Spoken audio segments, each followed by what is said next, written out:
and thank you for letting me come to your studio. It's so gorgeous. Thank you. So is this new studio? Yeah, I moved in here maybe a month ago. My old space was in Elephant and Castle, and then my space before that was in Kingston, and just been moving around trying to find the right place, so this is it. Yeah. Prior to doing the Portrait Artist of the Year, did you have a studio then? I did, yeah. I had, my first studio was in a kind of old Victorian garage, which wasn't really meant to be a studio, but we were allowed to use it, and it had no natural light, and it was really green and mouldy, and so all my work had this kind of green tinge. But yeah, and then during the pandemic, while I was working at home, I was making my paintings at home in our studio flat, and Genji, my husband, would just be on the other side of the room making music.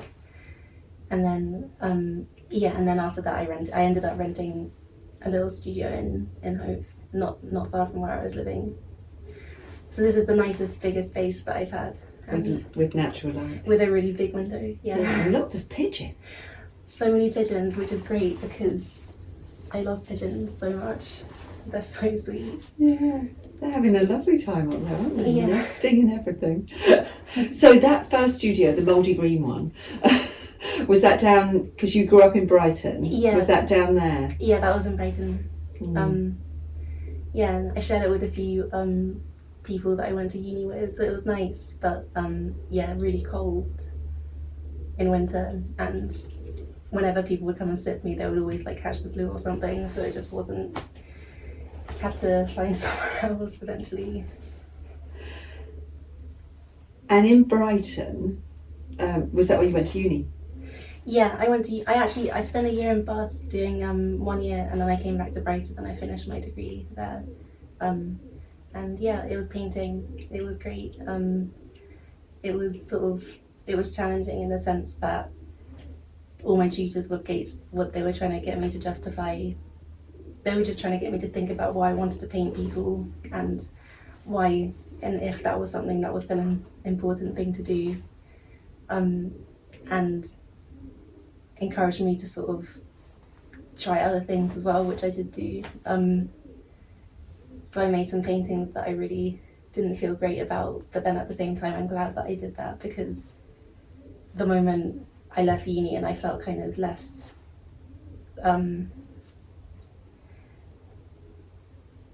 like I had to maybe try things out, then I just instantly went straight back to wanting to make portraits and to paint people.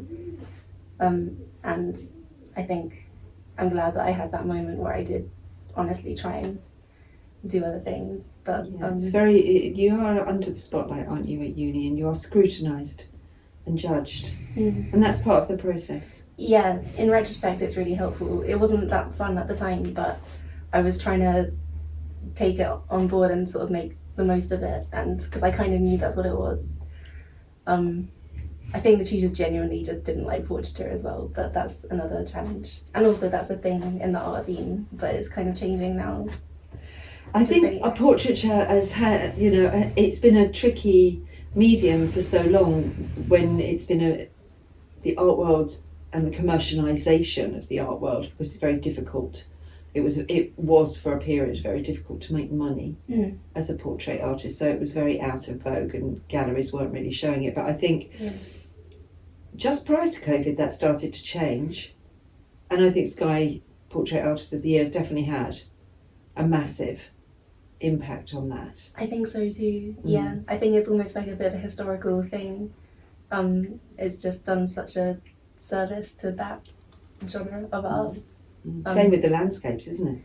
Exactly, yeah, it's great because the show really is like an education for new ways of doing that thing and keeping it current and keeping it moving on. Yeah, I think so too. I think, and also during lockdown, I think there was a lot. I mean, both shows managed to do an online version, and I think that kept people interested, and people become then attached to it, don't they? Emotionally attached to it. So, what made you apply for Sky Portrait Artist? Because that's big and right there in front of the cameras? Yeah, well, I think there aren't really that many opportunities, or rather there isn't that, when you're trying to sort of make it as an artist, or you're trying to continue your practice once you're out of uni, there's not much in the way of funding or things like that, but there are open calls and competitions and things that you can do to sort of get your work seen by people. And I guess that was one of the things about applying for the show, was that it was this quite a big thing, and you know, whether you win or not, you get that exposure and you get that experience that day, and you get to meet the judges, they get to see your work, you get their feedback on the day, which is so important, and it's just, I guess you have to, it's important to do those things and to put yourself forward. Yeah, move yourself out of your comfort zone. Exactly, because that also has a big impact on your work. Yeah, if we stay in the safe zone, we only get safe, don't we? Yeah. And was that the first time you applied? Did you get in the first time? Yeah, the first time I applied, I did get in, and it was not even a process. It was just you enter your painting and then you get a call and they're like, great, we want you on the show. And so, yeah, that was the first time, and that was a massive shock. That was the first thing I'd ever been accepted into, because I'd applied for a few things before then. And then, yeah, and then I got to the semi-final, which was amazing. And yeah, and I think also that experience of doing the show made me feel it like kind of set me on the path to sort of really pursue painting people. Because that thing is all about portraits, and it's almost like going from uni where there wasn't much excitement around that concept, and then going to the place where everyone is just really into that thing.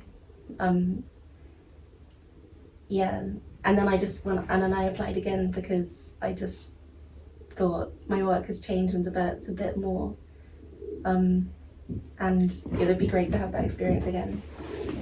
And do you think going on the show the first time helped move your work on? Definitely, it helped in the sense that you were. Sorry. That's all right. I'm being attacked by portraits.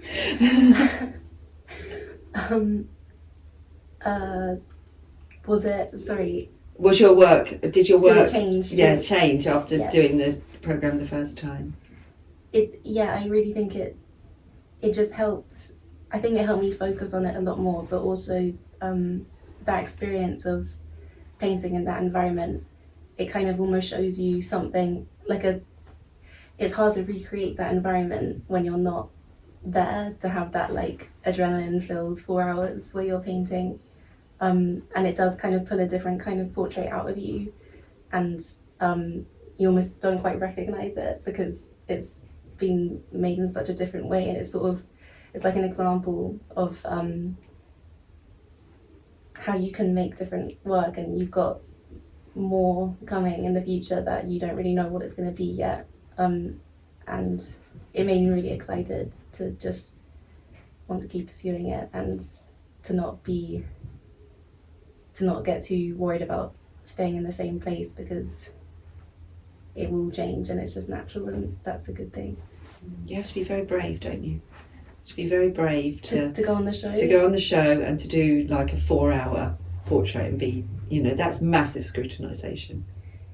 Yeah, I guess I'm not sure if, I think when you go there and you do it, it's difficult to think of it in that way, because it's more, it just feels like it's just what you have to do, because there's, like I said, there aren't that many things that can support you as an artist, so it's almost like this is like just an amazing opportunity to be able to have. I was just really happy to be able to go there and do it. It was really scary, but it was almost like that's the exchange, like that's the kind of trade-off. Yeah, and each time you got through to the next, so the first time you did it, you got through to the semi-final, so you kind of knew that process and how that was going to kind of feel. When you got put through to the final, What was your sense of the experience then? It was just, I was just so happy because I knew, because it almost felt like that was the really scary round, because yeah, it was where I hadn't been able to go through before, and I just wanted to be able to do it again, and being able to, yeah, I remember when I got through and they said my name, I was just so happy. I just like evaporated, felt so good, and obviously like emotional as well. And were your family there? Yeah, my family were there like the whole time. They were just always my mum and some of my sisters, or maybe my brother, and they were so supportive of me like throughout the whole thing. Are they artists? So my older sister is a photographer, and she was doing a lot of portrait photography for a while, and now she's starting to make more kind of fine art photography, which is really nice to see. She just sold her first photo the other day, her first print at an exhibition, so she's really happy. And my little sister is really creative in things like craft, like she does lots of baking and knitting and embroidery and stuff. And my mum, she's not necessarily an artist, but she's just she's like almost has like the mind of an artist, but she's a physiotherapist. And she has an amazing way of communicating with people, and I've definitely learned like everything from her way of doing things and thinking, like her attitude towards things. Yeah. So when you were at school, did you always knew this was going to be the thing for you? Not necessarily, because I'm not sure if I ever really had it in my mind that it was like a possibility, because it's not really something that you hear people saying like, oh yeah, that's something you can go and do. It's almost like it's just you're always hearing how impossible it is and how the chances, and you have to be something really special, or you have to know the right people, and I didn't know the right people and just all this stuff. So I didn't exactly have a plan B either, which was sort of, I don't really know what I was thinking, but I was just sort of blindly going in this direction without much of it. I think my backup plan was just to carry on because I was working full time at like Frank and Manca. I think I was just going to continue doing that and painting on the side, and that was kind of my plan. Maybe that's why you are successful, because you didn't have a plan B. Potentially. This is plan A and plan A.1 and plan A.2. Yeah, I mean, I meet a lot of artists, and those that have a plan B generally end up in the plan B. So having a plan A and just a plan A, I do find is one of those keys to success. Yeah, I mean, I guess because there's never another option. I'm sure at some point, I mean, before I did the show this time round, I was getting to because I was just about getting by full time as an artist, but it was quite rough, like, just because you've got to, in order to be able to do that, you do need to give it everything. So you haven't really got the time to kind of do something on the side, but you really don't earn much money, and so it's pretty rough. But yeah, and I was getting to a point actually then where I was like, I don't know how much longer I can do this. It's just not, it's not easy. I was getting ill a lot and just so tired. It was difficult. I didn't like the work that I was making because I was tired, and just, yeah, so the show really came. So how did it feel with the realisation that you could do this full time? Well, I think I'm still sort of having a hard time processing it. I definitely feel much calmer than I did, and maybe the shock is starting to wear off a bit from like winning the show and being out and now being in this situation. But I'm still finding it hard to kind of believe and kind of come to terms with, I guess. But I am just enjoying it so much, and every day just feels like it just feels like a blessing, and I feel so happy here in my studio, and you know, when things are kind of a bit more comfortable financially, you can just, like, my work is so much better.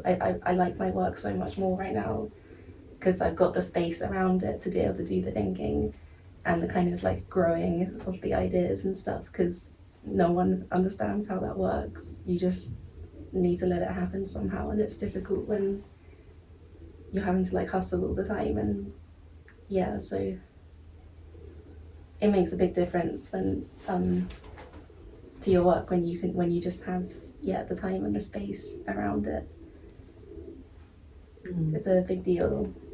That hustle really thing is just it's the stress, isn't it? It's the stress and the exhaustion that saps your energy and yeah, big time.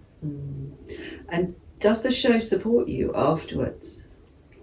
Yeah, the crew are amazing. I'm still in touch with everyone. And we meet up for drinks and stuff.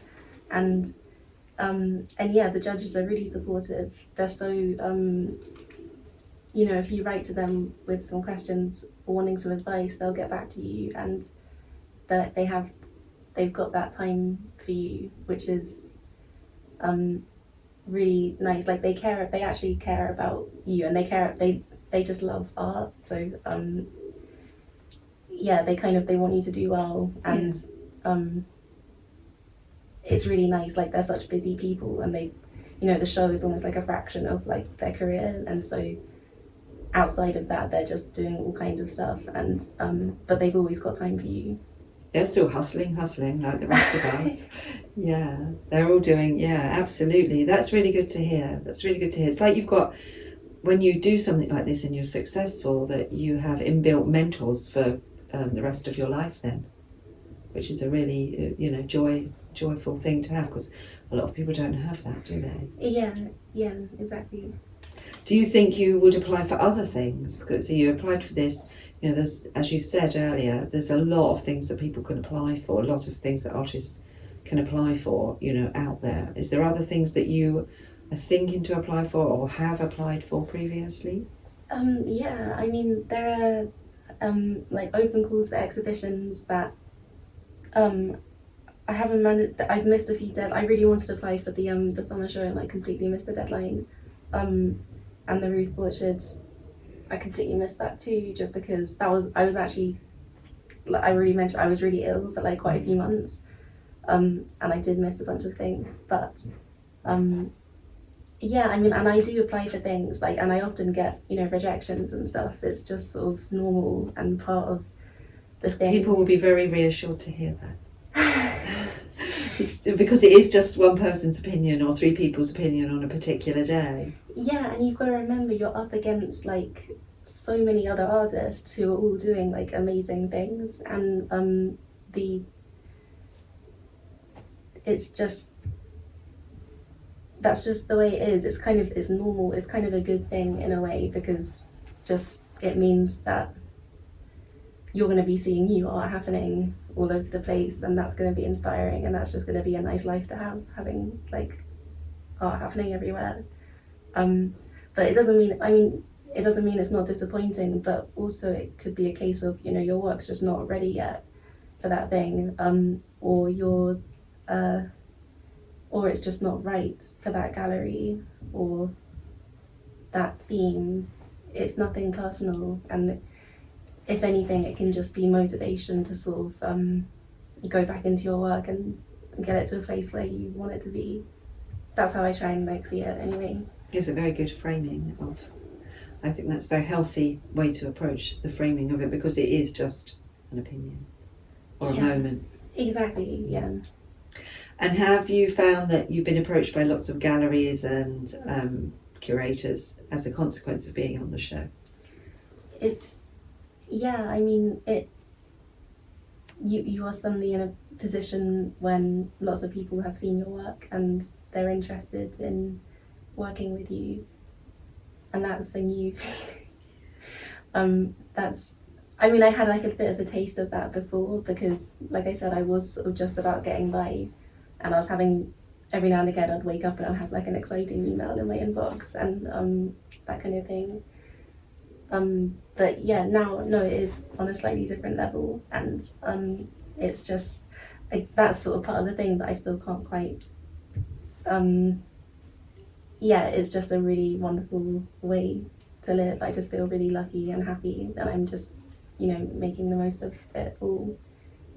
And yeah, I get to have my work in exhibitions and be part of shows and stuff, and it's great. Got an exhibition coming up at the end of this month, which is like my first time exhibiting in like quite a big show in London, and so I'm really things like that. It's just. So where is that? That's going to be at Unit 1 Gallery, and the private view's on the 29th of this month, and then it's on throughout July as well, and it's seven or eight artists, and it's all about hands portrayed in artwork. So I've got a few portraits there, and yeah. That's exciting. Do you know the other artists who you're exhibiting with? Yeah, I know. I recognised a couple of their names. So there's Lorena Levy, who is just. I'm really excited to meet her, and I've followed her work for a while. I love her work. And this is really bad. There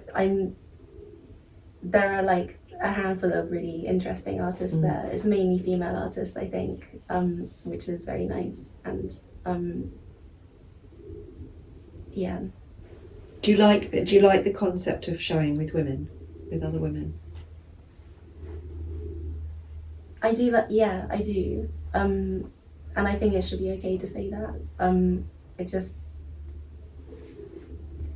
It is nice. It's a nice feeling when this feels like quite a big subject. I think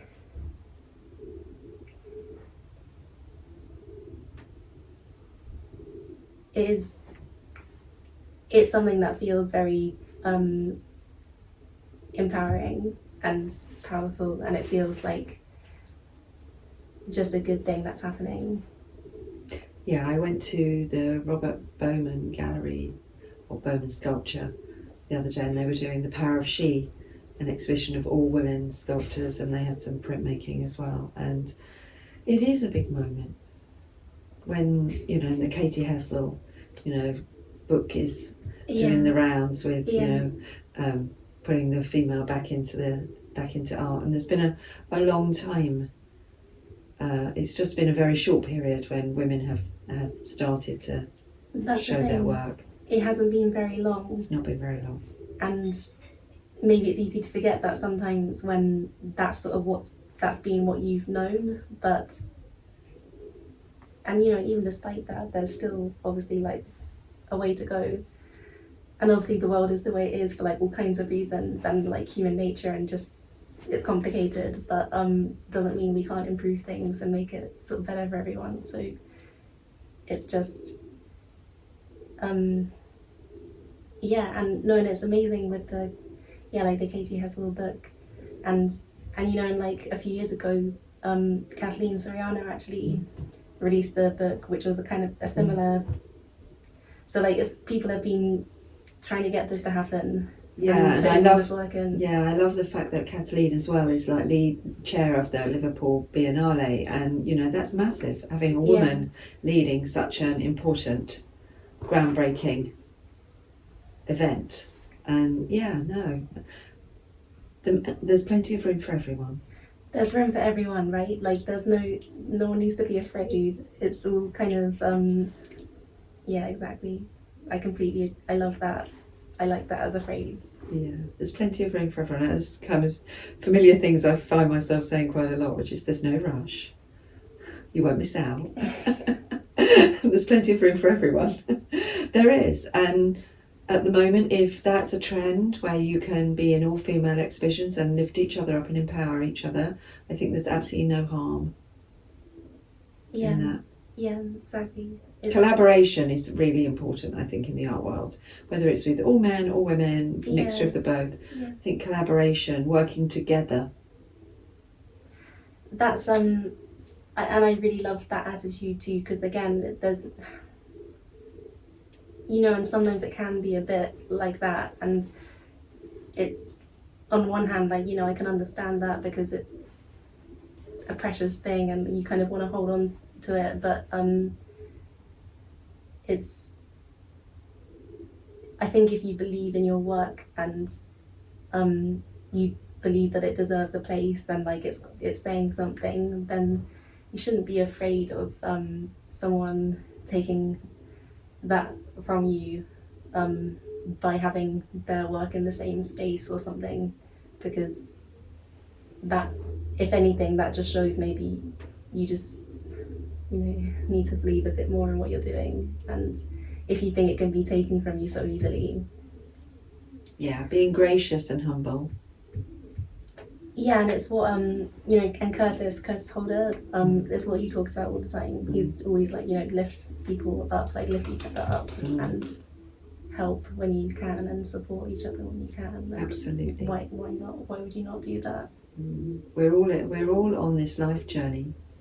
We come in the same way and we go out the same way. Right. Let's just try and make it really lovely. We have that in common. Let's just try and make it really lovely for each other along the way. And yeah, it gets a bit messy, doesn't it? Sometimes. It's all get a bit messy and a bit complex. It is a complicated thing. And so I guess I want to have like a bit of, you know, I try to maintain a bit of sympathy and acknowledgement of that, because yeah, I mean, I feel like with these kind of conversations, you start to almost just, it's difficult to, the sentences just have to get quite short and quite like simple, because it's just, they're big things and simple at the same time in a way. But yeah, it's just people. It's just human beings being human. Yeah. We're all just people at the end of the day, aren't we? And that's what your work is all about.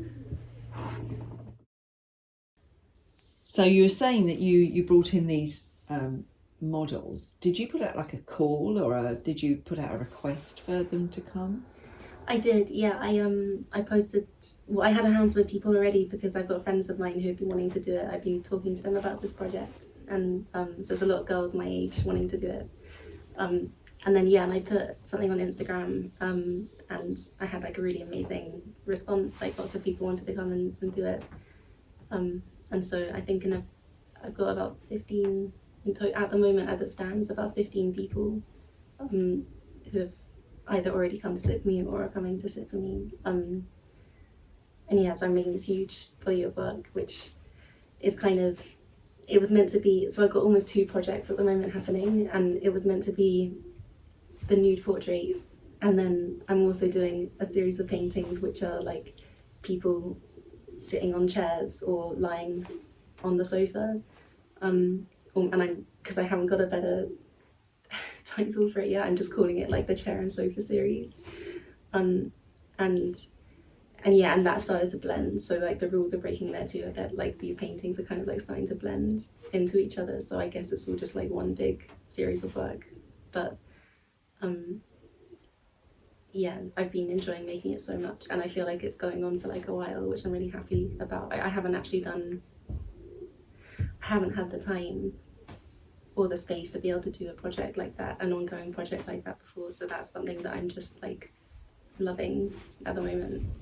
And it's interesting, isn't it, because you've sourced your models through social media, which is very modern, yeah. Very of the moment, and that sits within that art history spectrum of artists gone before who have like Andy Warhol and other artists who have done series, Paula Rego, Rose Wiley. They've all been inspired by people around them and how they've sourced those people and how they've interpreted them. Yeah. Do you spend time looking back at how other artists have kind of like found their way and picked their models? And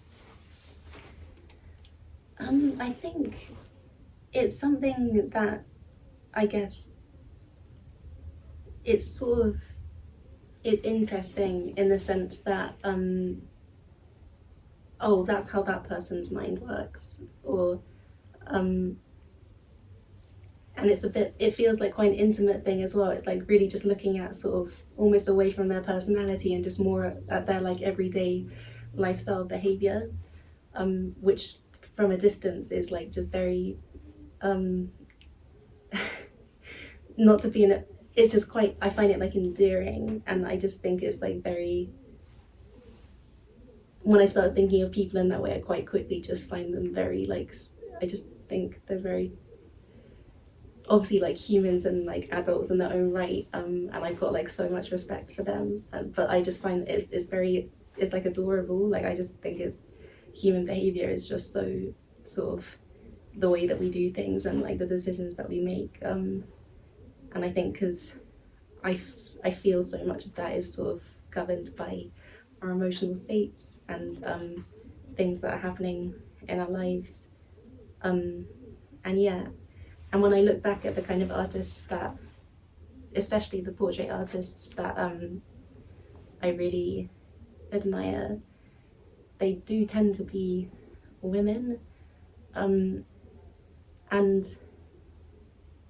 I don't know if that's because I'm a woman. Well, that is because I'm a woman, but I don't know if that's because specifically they're a woman and so I look up to them. I think it's more to do with what's in their work that appeals to me, and that is clear. Like part of that is because of that female input, and yeah, I mean artists like Alice Neal, Maggie Hambling, and more recently Anya Hobson, a female portrait painter, figurative artist at the moment, and yeah, I find it really interesting, and I wonder what, looking back at artists sort of who were around maybe 100 years ago who were painting then, it's interesting thinking like how they would be managing their practice today. Like if Alice Neal was living in New York today, would she be putting things up on Instagram, getting people to come and sit for her?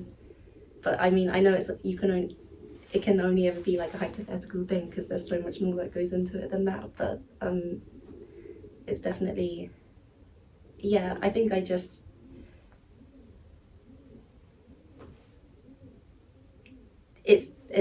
nice. It's a nice insight into that person's life, but it feels a bit like an intimate one. When you kind of start to think about like why they made their decisions and the way that they did things, because I think I have a hard time explaining why I do things the way that I do them. Sometimes it's just that's the only way it can be done, or you know, like no one sees you when you're like at your studio at like 3 a.m. like just trying to package paintings, or you're having to like carry really heavy things everywhere like across London because you need them for your practice, and just yeah, all of this stuff that goes on like behind the scenes is just you can only imagine like what they were up to. Exactly. You think when you start to look back and you think, you know, about how they would have conducted their lives and their art practice, and yeah, I love that concept of it. It gives you that more intimate connection with the past, because you are doing many, although you know that one thing about how you source your models is different because we have social media, the rest of it isn't. They're still paint on canvas, still picking up the canvases, still taking them, still trying to find a studio. Yeah, I'm sure people who probably sat for the David Hockney portrait series will say, you know, in later life, I'm sure it was lovely and warm and gorgeous, but in the early days of sitting for an artist, yeah, it's a cold studio, maybe green and a bit slimy around the edges. Yeah, it shows you that, doesn't it? It shows you the link, it shows you that we're all bound by that. Yeah.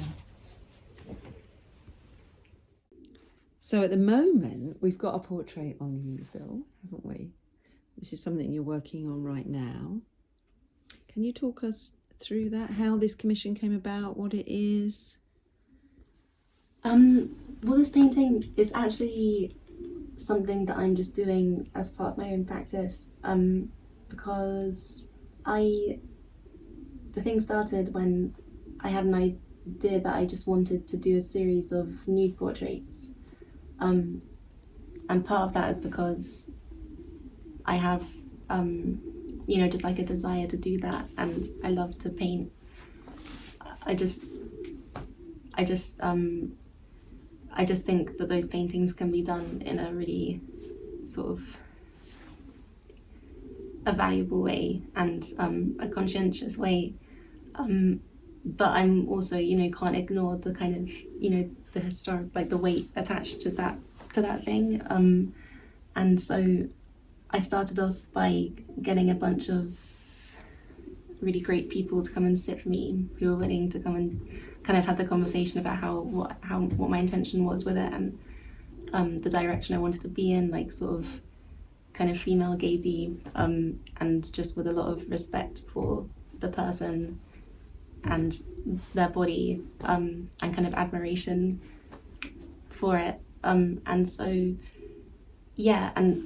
I started doing all of these nude portraits, and I thought the idea would be nice to sort of have them all the same format, like 70 by 100 centimeters, seated, and then after like the third or fourth portrait I could just feel this like itch to just try other things, and I kind of like tried to resist it, but then I just thought, actually, like, if I'm just getting these urges to like do other things, then why not break the rules a little bit? So I started doing some like bigger ones, some like lying on the sofa, all with the same kind of attitude, but and they just turned out to be some really like a really beautiful series, and all the sitters just had like a really wonderful time, and the experience was really great for them and for me. And then unfortunately, like, most of those works aren't here now because they're getting framed, but is that what you're putting into the exhibition? Actually, no, it's not going into the exhibition, but it is going into. I'm going to be exhibiting at the Henley Art Fair, the Henley Festival, which has like a small part of it as an art gallery. So yeah, they're all going there, which is a really wonderful thing to be doing. But yeah, and then I just had this image. And I think it was starting to bother me that even though the whole idea was to approach these portraits with this kind of really human attitude, and kind of like a sexless approach, even though I know, like, even if you're the most sexless person, like, there's still it's just like human nature, but the idea was just to approach it with that respect for that person and just respect for them and their body. And to kind of like, I guess, celebrate it a bit too. I still, in the back of my mind, I think something wasn't quite sitting right, because I knew that the backstory to these, up until now, that conversation has been a little bit of a difficult one. And so I had this image for this painting, which was of this girl, and I hadn't met her yet. I didn't know what she looked like, but I had this image in my mind, and it was her sitting on the sofa with the cushion, just kind of like that, just to kind of slightly cover her, and I guess I wanted to do that as a way to almost acknowledge that conversation, and sort of almost like pay my respects to it, and to kind of show, like, I am thinking about that too, and I'm aware of it, and it makes sense, and it's important, and I'm glad that conversation is there, and that it's become a problem. And I just thought that the idea of having that green cushion there is almost like, it's a bit of power, because it's like you're holding it there and you're covering yourself, but at the same time you're having to do that. And because the context of nudity has sort of been like taken away from what you feel it should be. And then this girl arrived for the sitting, and she just looked exactly like how I like imagined her in the painting. It was so weird. And she was really, we had this like great conversation about it, and she was just the perfect person for this painting as well. And then she'd shown me a self-portrait that she'd done a few months before, and it was her nude but like covered with a green towel. So it was all these like really great kind of strange, it just somehow was like the right painting to make, and I just love it when stuff like that happens. So yeah, I'm looking forward to finishing this one. And I was thinking of calling it, because her name is Tiggy, I was thinking of calling it Tiggy, not Eve. But I'm still not sure if that's a tasteful title or not.